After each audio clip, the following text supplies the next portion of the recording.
A reading from the Imitation of Christ, chapter 23, on being mindful of God's blessings.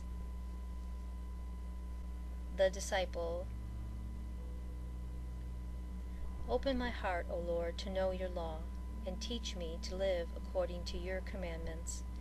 Grant me to know your will, and reverently to consider all your countless blessings, that henceforth I may yield you due and worthy thanks.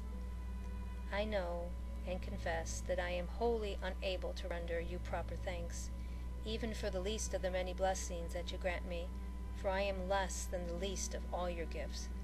When I consider your boundless generosity, my spirit grows faint as its greatness.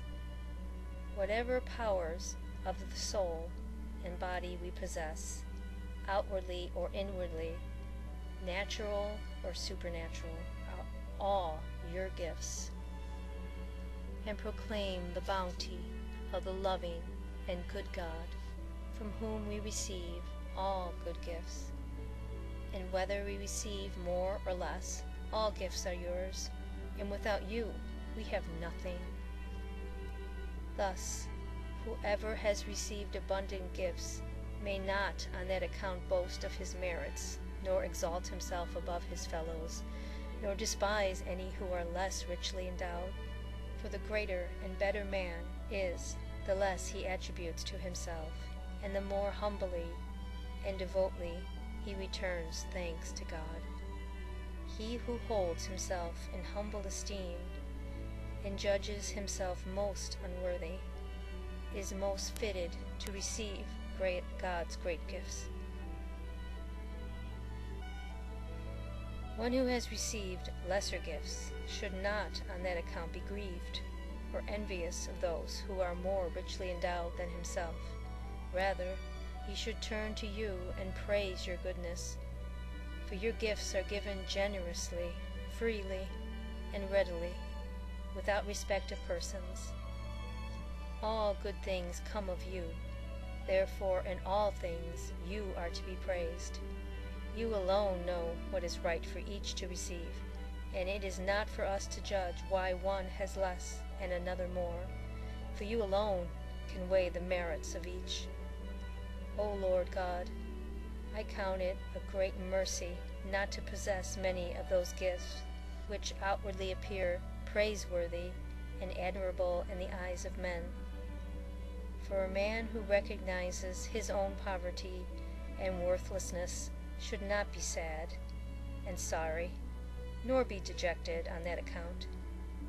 Rather should he take comfort and be glad, for you, O God, have chosen the poor, the humble, and the despised of this world to be your own familiar friends and servants. Your apostles are themselves witnesses of this, whom you have made princes over the whole earth. Yet they lived in this world without complaint, being so humble, simple, and without malice. And without malice or deceit. They were glad to endure reproaches for your name's sake, and what the world seeks to avoid, they embraced with ready gladness. Nothing should give so much joy to one who loves you and receives your blessings, as that your holy will and the good pleasure of your eternal purpose should be accomplished in him. With this he should be so greatly comforted and content, and he would as gladly be accounted the least of men, as others might desire to be accounted great. He would be as peaceable and content in the last place as in the first, as willing to be despised outcasts of no name or reputation, as to be honored and exalted among the great.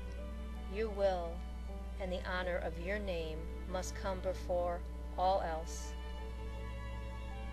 Let me read that again. Your will and the honor of your name must come before all else. This will bring greater comfort and richer pleasure than all the benefits that have been or may be given.